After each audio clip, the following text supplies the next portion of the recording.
Well, let's go ahead and begin. I'll have the chief here. I'm sure he wants to say a few words to us. Thank you for coming out. Sure. Thank you for all being here. I'm Chief Steve Hebby. I'm your police chief for the last couple of years. I expected throngs of hundreds were going to be attending, but it's only the best and the brightest that are showing up tonight, I see. One from Anchorage, just old home day for me. I think you're going to like the presentation. I think you're going to like some of the information that we have for you. There's no doubt that auto burglaries are a significant problem for us in Farmington and have been for really the last couple of years. I think then we had a couple of years where it wasn't such a bad issue, and a few years back it was a sharp issue for us again. I think you'll wind up hearing some basic things about how you can protect your property and cut down on some of it, but I would tell you from the strategic position of the department, we need the data. So if something happens, you have something stolen out of one of your vehicles, we need that call. We need to send an officer over there and take that report. We're looking at the data that we get from across the city, and we're sending our officers and we're deploying our cars based on the data. You know, where it looks like the worst crime. So in some ways, the area that you guys are living in does not look like our worst area by quite a bit. So we probably are then deploying resources away from yours, not seeing as big a problem. Although I get it'll come up every now and then as a major issue and then spike back up in your area. But I would urge you to call us. I would urge you to report the crime that happens in your area. It is the way that we deploy ourselves and that we're aware of problems. But I think they'll have some other good tips for you. I appreciate you coming out on a hot sunny day and spending a little time with us. I'll be here throughout I'll be here as long as I can take, you know, all of the excitement of watching Officer Decker in action. All right. No pressure. Huh? No pressure. You know, I'll be taking notes in the back, but feel free to stop by and say hi to me and let me hear how you're feeling. Okay? Thank you. Thank you, Chief. So he brings up a great point that we oftentimes overlook. When these criminals commit crimes, they leave evidence behind. And a lot of times we can get that evidence, and they might not be caught right then and there, but that evidence will later tie them to the crime, and we can link a lot of that stuff together. Either they cut themselves breaking your windshield, leave DNA evidence, or they're leaving fingerprints, or just the methods that they use to do the crime can often tell who did it, because they're usually pretty picky about how they commit these crimes and do their deeds. So just let us know about them. Don't sweep them under the rug.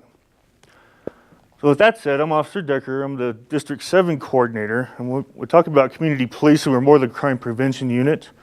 So that's what we do. We try to solve problems before they're bigger problems, and we're deployed all over for various reasons. So I'm in charge of more of the north central part of the city. Officer Cole over here is in charge of District 8, which is going to be the eastern part of the city, northeastern. And there's our contact information if we can be of any assistance to you.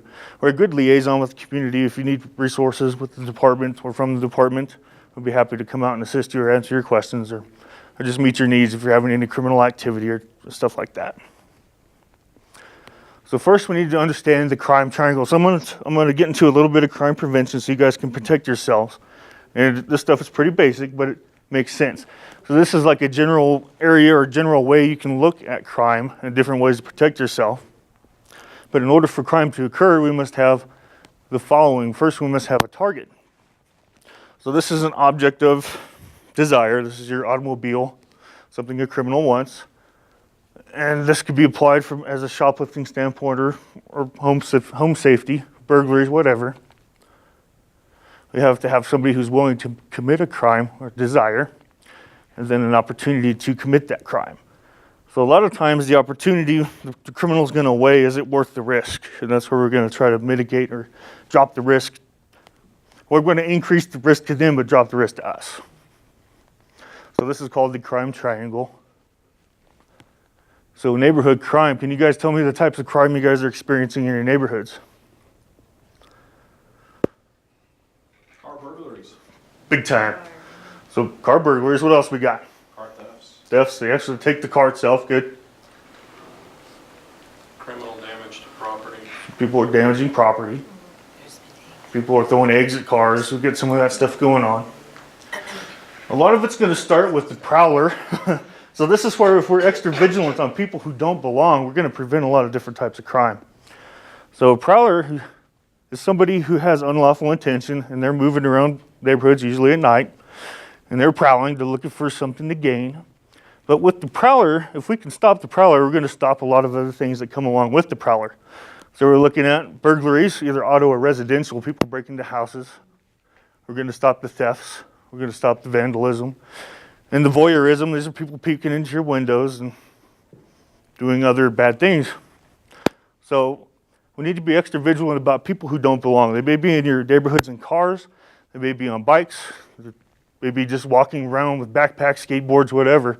But they're usually behaving in a very suspicious way too. They're not your joggers. They're not the people who just ride through your neighborhood because they're getting exercise. They're the people who are slowing down and they're looking into your cars. They're checking door handles. They're looking behind your house. They're doing things that are out of place, the criminal activity. And so if we look at the crime triangle and how we can apply it to these different types of crimes, we can very easily see how we can prevent these different types of crimes. So let's look at some of our burglary stats. So comparing January to May, 5 months this year, looking at the 5 months of 2014, 15, and 16, January to May, the city of Farmington citywide had 106 burglaries. In 2015, it had 262 burglaries. And then this year alone, 197. So we're able to see that we have a pretty significant problem with people getting into cars and stealing property. So most interesting to you guys, you're in District 8, and stats show a 10% reduction in auto burglaries in District 8 from 2015 to this year. So you're not quite getting as bad. I think I would like to think some education's helping with that, or they're just moving their focus, or we're catching them. But this is the big one right here. So about 80% of the time, they're happening to unlock vehicles, unlock doors. So these doors aren't secured. Either houses aren't secured. Most of the time, these guys are looking for the path of least resistance. They're not wanting to make a ton of noise. They're not wanting to bust windows. They're not wanting to get caught. So they're going to be as smooth and quiet and stealthy as they can when they do their work. Okay, so we have 4 districts in the city that are police districts. In District 8, you guys are showing about 24% of the auto burglaries that are happening in the city. So District 7 is one that I primarily work in, actually is carrying 50% of that load. So the other 2 districts are kind of getting off easy. But I just wanted to show you guys the relation. In your district, you're not getting hit as hard. It's in no way less severe. We need to be as vigilant everywhere. But in 8, you're seeing a little bit of a reduction and a little bit of a break right now. So when we think about auto burglary in the crime triangle, so if we can limit the opportunity to get into your vehicle, we're going to have less crime. So just locking it makes a big difference. So we're setting the alarm, we're making sure the windows are up. So right now the opportunity is going to be a little bit higher. The target itself might be there. They might be able to see inside and see that you have a gun on the seat. That's going to be some incentive to bust out your window. So we want to hide items from view so they're not sitting out there to be taken. So at least put them under the seat, move them to the trunk, or better yet, take them with you. Make sure you take your keys and your valuables inside the house. So now when they pass by a locked vehicle with nothing of value inside, you're going to be a lot better off. So we learned from our stats about 80% of the time they're going to pass you by. So just looking at these different situations, if we have an unlocked vehicle in the daytime, windows are down, there's a laptop in the seat, what do you think the chances are you're going to be victimized? Probably pretty high. So you have a high risk by that type of behavior. And we see it time and time again. People Walmart parking lot, they leave the purses out. Valuables, they're definitely increasing their risk of crime happening to them by just doing just that. So at nighttime, the vehicle's unlocked, windows up, nothing of value in sight, but the key here is an unlocked vehicle. This happens quite a bit. So these guys are passing by, they're just checking doors because it's quiet, it's fast. If your door opens, they're going to slip inside and search for anything they can take. Taking prescriptions, anything that you have hidden, any valuables, any documents, identification papers, bills, stuff they can sell. So you have a locked vehicle at nighttime, windows up, nothing of value inside. This is low risk. But I want to point out, if you have things that are visible that indicate you have things of value inside the vehicle, you're at high risk. So ammunition, electronics, parts, anything that's going to let the burglar know, hey, if I get in here, there might be a rifle, there might be something of value, of great return. They're going to risk a little bit more if they think they're going to get something. So we need to minimize that. So other things that can lead to increased crime risk. So we see this a lot, and I drove through District 7 and 8 a few days ago. I actually went through Cedar Ridge, and I went through some of Villa View up there in that area. And I counted no less than 24 open garage doors. This is around 8 o'clock in the morning, as I just circled the neighborhoods looking to see what I could see. And that's exactly what criminals are looking for. So they're cruising the city. They might be in a car. They're looking in garages, see if you have speedboats, classic cars, tools. If you're advertising to these guys you have high value stuff in your house, they're going to pay a lot more attention to you. Now, if you're in your house and you're working and you have your garage door open, so be it. But a lot of the stuff I was seeing, there's nobody around. There's nobody there. And they can take as long as they want to kind of inventory your stuff, see your gym, see whatever you got inside your garage. So anytime you have tall overgrown shrubs, bushes around your residence where they can hide, this is increasing your risk, especially at night. So they can get up close to your house, they can look in windows, they can get a feel for the security that you have in place, any dogs that you might have. So we just don't want to provide them a lot of places to hide. So we like to trim bushes down, and we like to trim trees up so they can't hide under the trees or get behind the bushes and so forth. Because when officers do drive through the area, they're going to be spotlighted to see, make sure nobody's doing anything silly.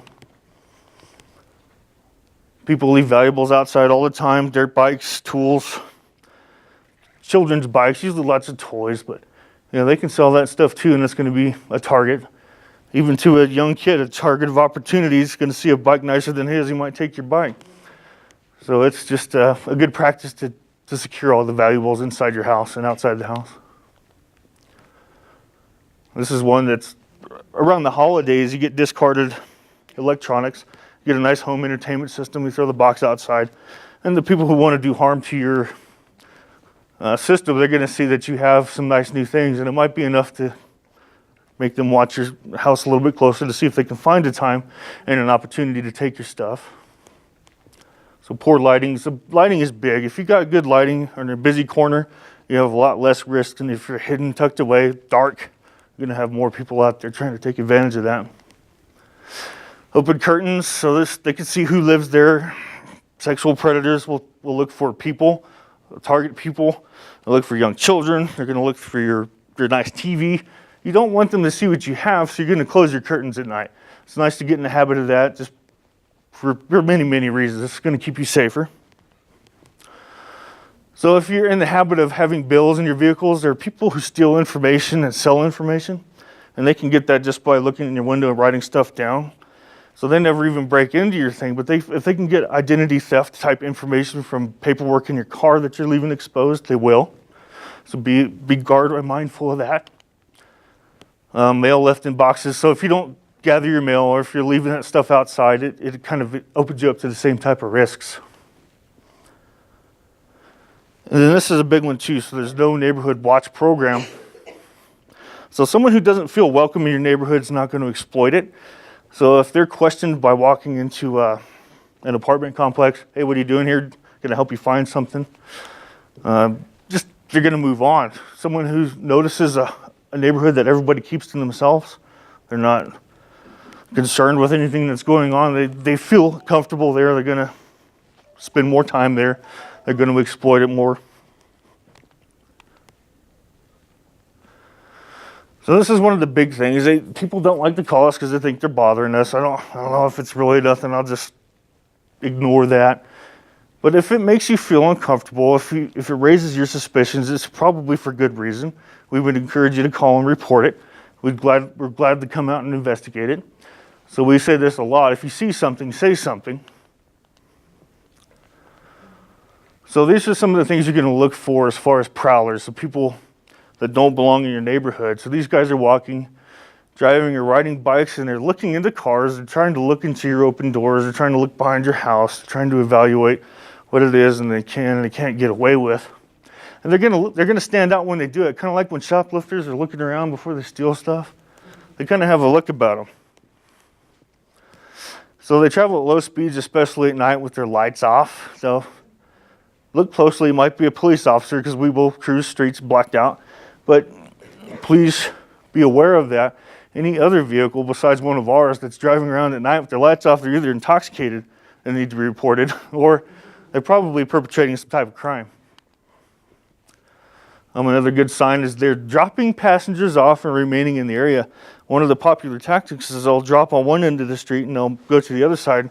And the team, if you will, goes down and checks doors all the way to the other side, and they bring in their haul, and then they move off. So if you see suspicious cars moving around your neighborhood, call them in.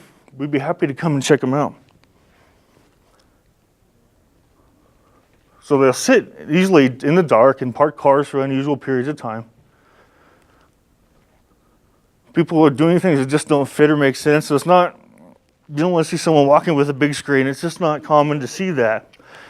And he might have got in a fight with his roommate. He might have a legitimate reason. If we come and get to the bottom of that and it's okay, it's okay. But if he just stole it out of the house, we need to know about that. So call it in. So non-emergency dispatch number, of course. But if you got a crime in progress, especially a felony, where someone is breaking into a house, breaking into a car, and it's in progress, 911 is not a bad option to get somebody to get us down there really quick. So it's important to be a good witness. So while you're, I want you guys more think of yourselves as the eyes and the ears of the community, because you live where you are. You spend all that time in your area. You know what belongs more than anybody else does. So when I drive through your neighborhood, I'm not going to pick up that the Chevy van backed up to a driveway is out of place, but you guys, the Tom doesn't have that or whatever. Be vigilant with that and call us in, and be sure to share good information with us. So what suspicious behavior are you seeing? So vehicles that don't belong, people carrying property out of a house that doesn't add up. What do they look like? What are they wearing? What are they driving? Because we need to know this stuff when we're coming in. We can grab the right person and get to the bottom of it fast. Are they still present, or did they flee? So if you're out in the evening walking your dog and you see somebody doing some stuff, don't approach them. Get on your cell phone and call us and just feed us information. If they don't notice you, they're going to keep doing what they're doing, and tell us that. They're actively doing this, or now they're running away. But we need to know which direction they go. That's going to tell us where to go when we're coming into the area. And we really, really want to stress that you need to be a good observer only, so we don't want anybody getting hurt because they're trying to apprehend these guys. They commonly arm themselves while they're doing this stuff. We don't want them to hurt you because they get desperate to escape. We're going to come, we're going to have all the fancy tools and toys to get to the bottom of it and do it safely. So anybody here not involved with nextdoor.com? One of you? Are you on the neighborhood watch site, sir? Pardon? Are you on the neighborhood watch site? No. Nextdoor.com. So I'll cover this a little bit just so that you guys see what this is about. So traditional neighborhood watch, you're going to have your block parties, you meet, and you hang out with your neighbors. We still really encourage that, because when you're friends with your neighbors, you watch out for each other. This kind of takes away that FaceTime. It's a lot more convenient to talk to people and to share information, but it's all done over a computer. So you're not going to have that face-to-face connection that you kind of miss with the traditional watch, but it's still a lot better than nothing. It's very user-friendly for a busy family. So what it does is it allows you to, it's basically a website that you get on. It allows you to share information. We can communicate with you guys, invite you to things, tell you stuff that's going on. And a big tool is you can communicate with your neighbors and network and do what you need to do. But we can't see the stuff that you post. You don't have to worry about the government prying into your personal life when you're talking with your neighbors. We just can't see it unless you want to share it with us intentionally. So it's not for requesting emergency services. We stress that very heavily. It's not for requesting police reports or for filing reports. It's just so you guys can talk and share what's going on in your neighborhood. It's important that you just don't let everybody into it that wants to be into it. They need to be trustworthy people. So just like you would normally get to know somebody, that's somebody that you could trust to be in your group. But you don't want a bad guy getting onto this and then seeing when everybody's going on vacation and so forth and exploiting it. So we have to be careful on who gets involved. Lots of advantages. So you have a neighborhood watch program that you can implement and communicate with each other. You can get to know your neighbors, disseminate information, receive alerts.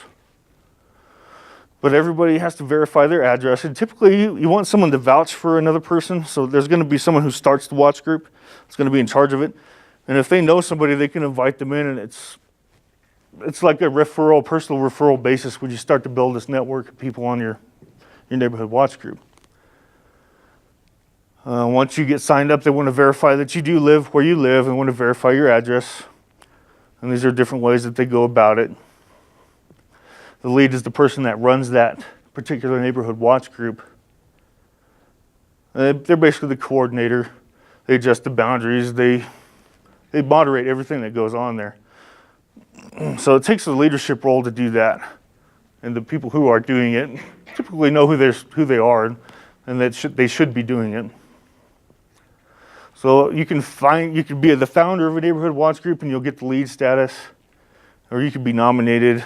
It just kind of happens depending on what's happening, behavior qualifications. So what does it take to start one? You need at least 10 members in a little neighborhood to start one. Most of these places are bigger and have more established watch groups now. We have over 1,000 residents on ours. I got a screenshot that I'll share with you here shortly.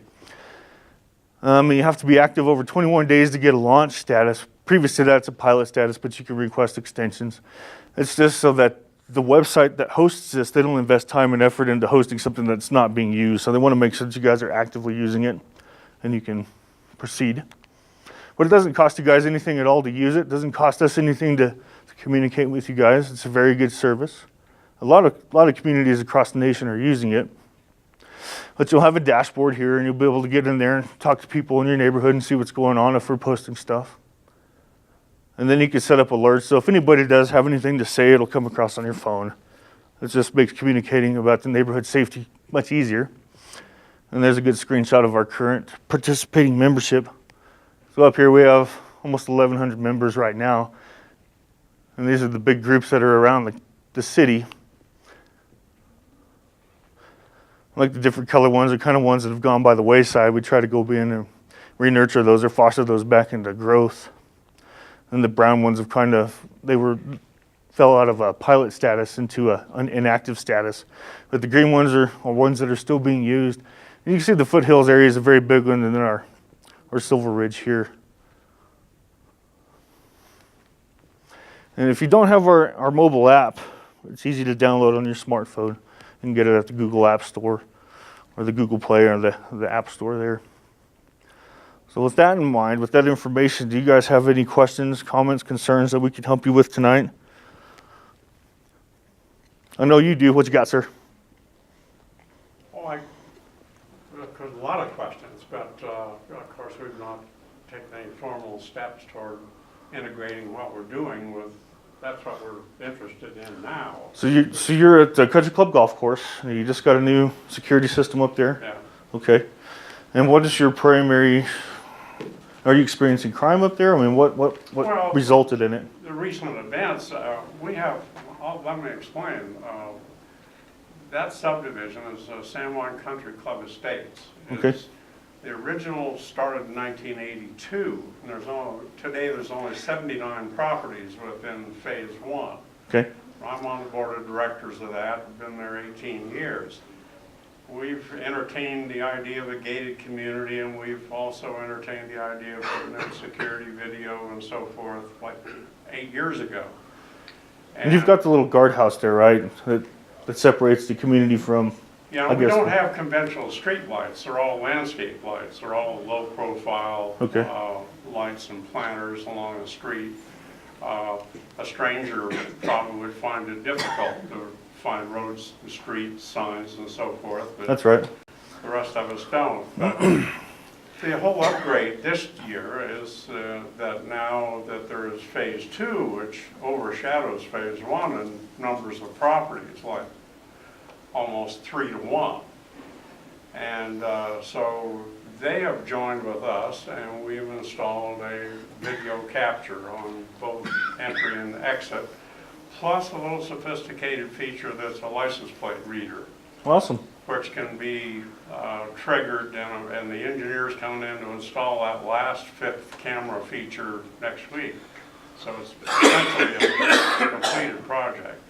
So if I'm recalling correctly, you have the single entrance on the south side, and then On there's the up south side, on the there's north a- side, there's a couple entrances that are Well, usually, That is one complexity of it is that certain individuals in phase two have access in their clicker, which they have a deposit on, that lets them go in and out of the back gate, okay, which faces onto Rinconada. okay, So some people use it, but that, of course, for a casual visitor into the subdivision, that's not a It's not a- automatic exit. okay. It's got to be activated with a clicker. So it's only essentially one way in and one way out.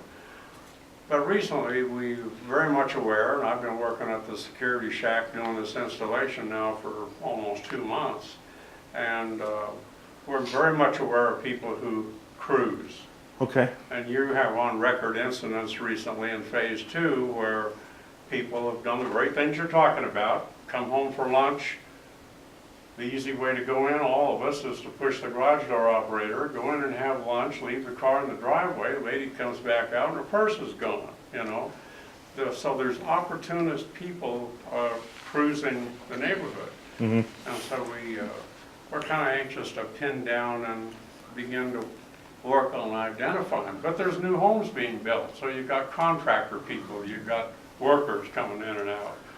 So, a lot of that element will contribute to your crime.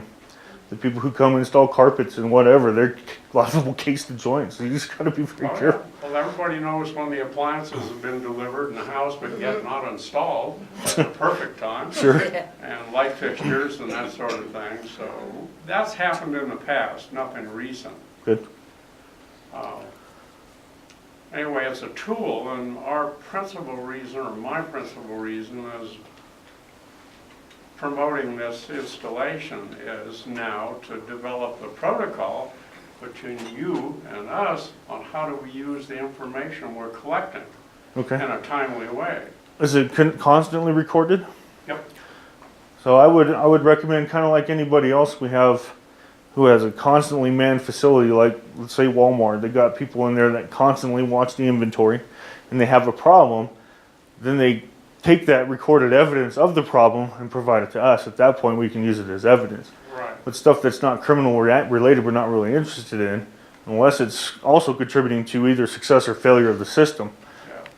But I mean, if you have an event where something criminal happens, we can help you try to pinpoint who did that. Yeah. If you have all that recorded, sure.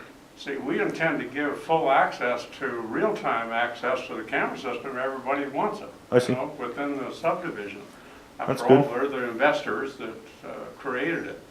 There's another level of security that allows you to interrogate the system and review what's recorded based on time, date, and time.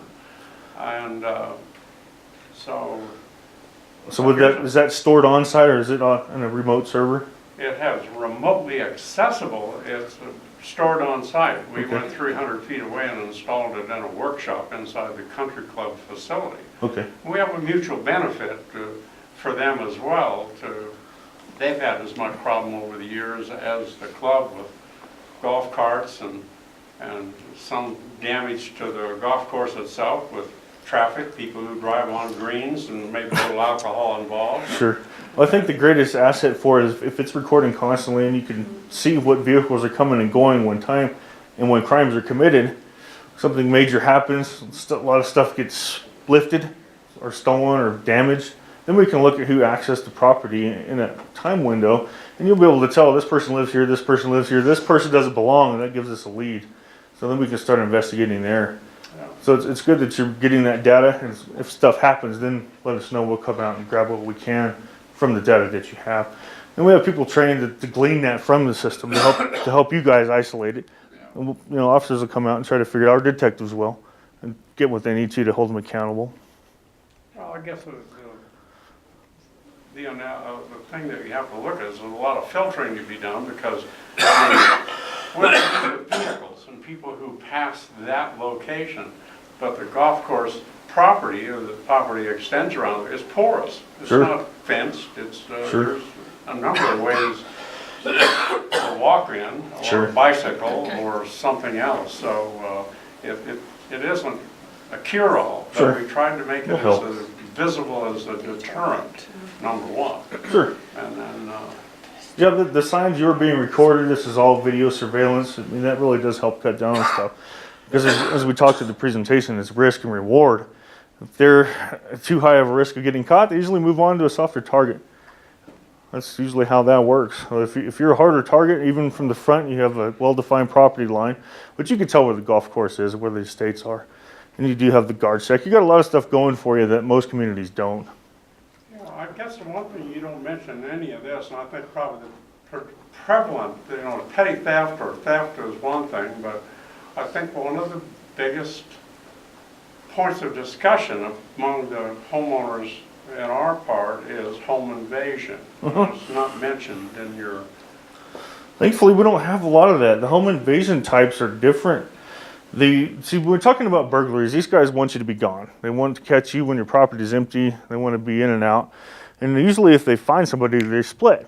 Where the home invasion types, they're watching, they're calculating. They want to quickly invade a house, get everybody under control, and then they can spend the night. They can take all the time they want to extort. And it's a different animal, it really is. So I didn't really prepare this information or this presentation to address that type of threat, but we don't thankfully get that as much as some places do. But it's a different, you address that with different ways. So if they're really having those issues, I'd be happy to put something together to try to get out there and educate them on how to protect themselves against that. yeah, we have a lot of elderly widows who live alone. Sure. They have family that's there frequently, but essentially they live there alone, and we're concerned for them. Sure. And, yeah. Okay, I don't want to monopolize. Okay. Well, yeah, I'll give you my card if you want a class out of the country club on that. I'd be happy Oh, to sure, put something on. absolutely. Yeah. Awesome. We want you to know what we got and how it works. Okay, very good, sir. Anybody else have any questions? Concerns? Right over here, man. Well, I just have a question. Anyhow, when you leave it, like you're going to leave and not be home until dark and after dark, should you have lights on, like driveway lights on, porch lights? I mean, Well, in a lights are sense, always a deterrent. But then that kind of signifies that maybe nobody's home type of. Probably feel them all the time. Yeah, timers. You can even have neighbors can take care of that for you if you're working as a team. How close are your neighbors? Well, You guys spread out a ways? we're on acres, but like Brenda here she's way far back off the road, but we have a neighbor on one side. We have no neighbor on the other side, but you know, if you're just I mean, gonna we have our go, lights on timers and stuff, yeah, but when we inside. leave and we're gone, don't come home till 10 or something. If all the outside lights are on, to me, that's like, hey, they're gone. Well, Huh? it tells me you're gone, but you can't see him. I guess you got to kind of stand in front of your house. And what can you learn from standing outside your house? That's true. And so when you look at it, can you see a great? Is a burglar going to see something that's going to be attractive or something that's going to say, hey, look, don't mess with this property? And you try to build your property to do that. Well-defined property, even a low fence is going to say that, hey, this is private property. I've got hungry, vicious, man-eating dogs inside. Even if you got the man-eating dog shark sign, that's a deterrent. So I mean, the home alarm signs, even stuff like that. Big, heavy pair of work boots outside, stuff like that's going to really help send a message that it's active. There's people here. I mean, you just have to take your case and look at it, case by case. And if you're able to stand outside and see a dark place with windows open, doesn't look like anybody's watching or anybody in the neighborhood cares that I'm here, then that's the kind of message that your neighborhood's sending. But if you got activity or neighbors that will flip on a light and pick somebody out, hey, look, you don't belong here. That's going to send a big message too that this neighborhood is watched and the people are vested in it and protecting it. As far as your lights, I might leave internal lights on. Yeah, we Those don't- aren't as visible during the, Yeah. during the day, so they can't really tell it's been left on, but then they're on at night, and, it's a proposition Yeah. whether you're in there or not. Right, yeah. So just present a harder target, and that's going to go a long way to your common thief or your common criminal. Making it more difficult for them to do work. We're right back here, sir. I have, on my garage, decorative type lights, but I have them on a day-night sensor, Okay. so they come on in the evening.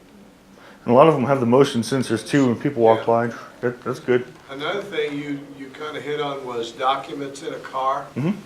But if your glove box is, you have your registration, insurance, and everything in that glove box like we all tend to, Mhm. but you don't have it locked, you know, it's a lot of personal information.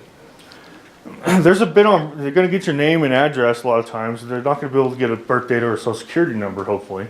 You shouldn't have any of that information tied to the vehicle, at least on those documents that someone could just read from it. And that's all we want to do is raise your awareness, because people will take advantage of everything they can get out of those cars. And even without breaking in, they can read stuff. So just guard that. Nowadays, you can also, the insurance companies are providing that information over your phone, so you can leave that out of your car completely. If you have your cell phone with you, you can provide that, and that's acceptable to officers as proof of insurance. Then Is that right, You Nate? don't have to worry if you have it in your car or not. Yeah, so you have the current version with you as long as you got access. Yeah. Sometimes it doesn't work and you got to prove it in court later, but Well, yeah. it's safe. It's safer than having it exploited. Yes, sir? Years ago, FPD had a program, a close patrol. If someone was going on vacation, they could call and say, I'm going to be gone between these two dates, and you might drive by maybe a little more frequently than you would ordinarily. Sure. Do you still have that? Yes, sir. How do you set it up? There are some communities that have it automatic. You can fill out a form online, and I'd like to move towards something like that. Currently, all you have to do is request an officer to speak to you. It's just called dispatch, non-emergency. Request to speak to an officer, tell them what's going on, and they'll enter it into a system that we could all see and get it done that way. So we have our ways of doing it. You just have to request it. I'd be happy to do that for you, sir. Does everybody here know Councilman Duckett? I really want to call his attention to him because I appreciate him being here. He's really a champion for our community, so thank you. And you had a question? Well, no, I just wanted to point out, I think, you know, we talk a lot of times about how things used to be, and a lot of the words that are being used in the speak that are on neighborhoodwatch.com is, you know, I can't believe this is happening now. Like it's some surprise thing. And I put on there before that crime doesn't live in a zip code. You know, crime is looking for opportunity wherever opportunity may be, and there's always people out watching and looking and trying to find that opportunity. You know, back when I was a kid, I knew every person who lived on my block. I knew everybody who lived on my street, and they knew me.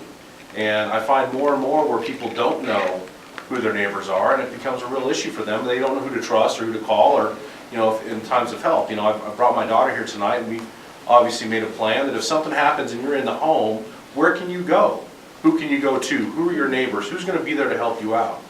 And it reiterates to me the importance of us getting out of the house and talking to those people who live nearby and getting to know them. We don't have to see them every day. We don't have to eat dinner with them. They don't need to come over and watch the football game, but they need to know who you are and who's going to be there and feel comfortable to say, hey, you know, I'm going to be gone for a couple days. You know, would you mind just keeping an eye on the house for me? It's something that simple. So I'm constantly brought back to the idea of what community used to be and what it should be to us today. Sure. And there are those neighborhoods that exist in our area where there are people who know who lives next door. The Country Club's a great example. You know, that neighborhood, for the friends of mine who live there, they feel comfortable leaving their garage door open because they feel like everybody's watching each other all the time. But we're discovering now that that's not necessarily the case. And for the new houses up there, I had a call the other day from a friend. He's a guide out on the river. He calls me up and says, man, somebody just drove by my house, ran into my garage and grabbed all my fishing gear and took all of my stuff out.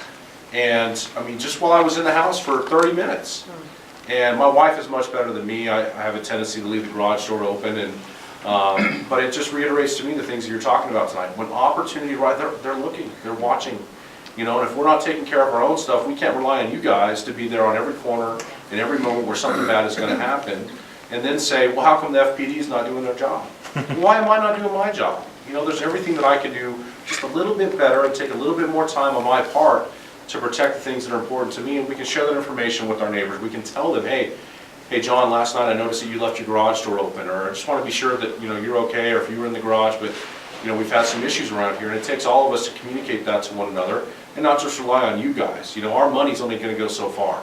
FPD has a budget just like everybody else has a budget, and they're doing everything they can, but like you mentioned, Foothills and Villa View and Silver Ridge, those aren't high crime areas at all, and we're very fortunate for that, and I think it's because we have good neighborhoods and we have good people who live there. But that could change overnight if we're not paying attention to it and doing what we have to do. So I thank you for putting this on tonight. I wish there was more people here who could take advantage of it, because it's important for us to rehear those things. We can all be reminded again and again, certainly myself. I mean, I'm just as bad as everybody else is. I'm leaving things undone. I will say that I've invested in a beagle, which I've heard is a very loud dog. And vicious. And will bark very, so it will notify us if there's things going on. So thank you guys again. Yes, sir. I think you're right on, and the people that did show up today, you got the opportunity to take this out to your neighborhood watch groups and your neighbors, that if you got it by pamphlet or whatever, and just spread the word, not only taking care of yourself, but also spreading that out and taking care of your neighbor as well. So thank you. And I know that, I'm sorry, but I know that the flyers were received. My in-laws live on Bellevue, and they let me know that they did receive information on this, so thank you guys. Yeah, for he got passing the that out. invitation from a flyer today. Awesome. Very good.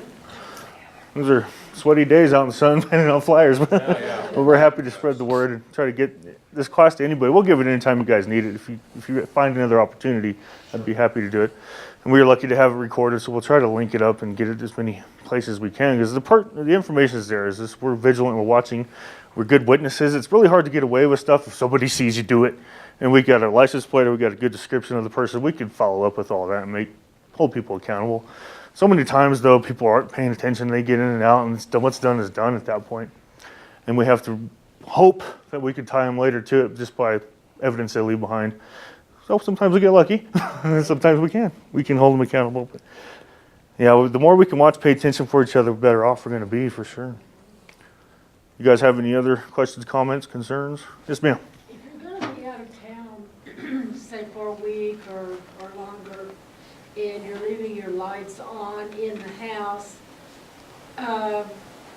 would it be okay to just kind of close your blinds a little bit, or do you need to open them all the way? I'd rather have them shut, because someone has to guess at that point. If someone can park outside your open window and see nobody's moving in there for a night, then they're going to know nobody's home. A lot of times they'll knock on the door, nothing happens, and it's going to help them further their plan or their agenda. But the more mystery you can have, sure, closed blinds, it's more of a guess. So it's better to have the lights on, but just close the blinds? That way they can't see what you have either. It's just like looking into a car with nothing of value inside. It's locked. If I bust this windshield out, I'm probably going to get nothing, because there's nothing in here I can see. So when they look at the outside of your house and they can't see anything, they're going to move to the house they know has a sports car, they know have tools or expensive items, gun collections, stuff like that. So they're looking for more of a sure, they're trying to take the risk out. And if I'm going to risk my neck for something, I want to make sure something's in there. They'd rather go for that than just a total gamble on a house that's sealed up and they have no idea. But if you're going to be gone, get your mail stopped so that you don't have the pile of newspapers or a bunch of mail hanging out the boxes. And especially in the winter, I mean, you can tell when nobody's coming in and out of a house when it snows. If you can get your neighbors to walk over there and mess with the house, walk inside, feed the dog, whatever you got, or even just go through check the premise to make sure everything is okay. It's going to look like people have been in and out of there. And then you can always communicate with us if you're going to be gone an extended period of time, and we can try to work in close patrols like you suggested here, so we can keep a closer eye on your property. Anybody else? Awesome. Well, thank you guys for coming out. And let me get back to did you get our information from the front slide? So if you have any concerns or comments, something else comes up later, give me a call, drop me an email. I'll be happy to do what we can to help you. Just call the non-emergency. You can call the non-emergency. If you look in the phone book, you'll see the code compliance number, and it's actually my line, so it'll come directly to me. And then depending on, circumstance, what's going on with it, we can take the action that's appropriate and see what we can get done on it. Thank you. It is fun, I'll tell you. Yeah. We can get the water pipes in on foothills. That is, well, and we just did, it's funny you guys mentioned that. We just did a sound reading because the residents are concerned with the noise, but I don't know how you're going to get around that. It has to be done. So they were actually within the limits from where they were doing it right now at the intersection, but as they get closer to the residents, I'm sure those will get going Like Rick again. says, But we're in first name basis with the guys that go stop. It has to be done. yeah, they're at nights right now, but they are going to move to days. So it will get to a point where during the day, travel through there is going to be ridiculous. But Well, it's got to be done though. So yeah, it's really nice. yeah, absolutely.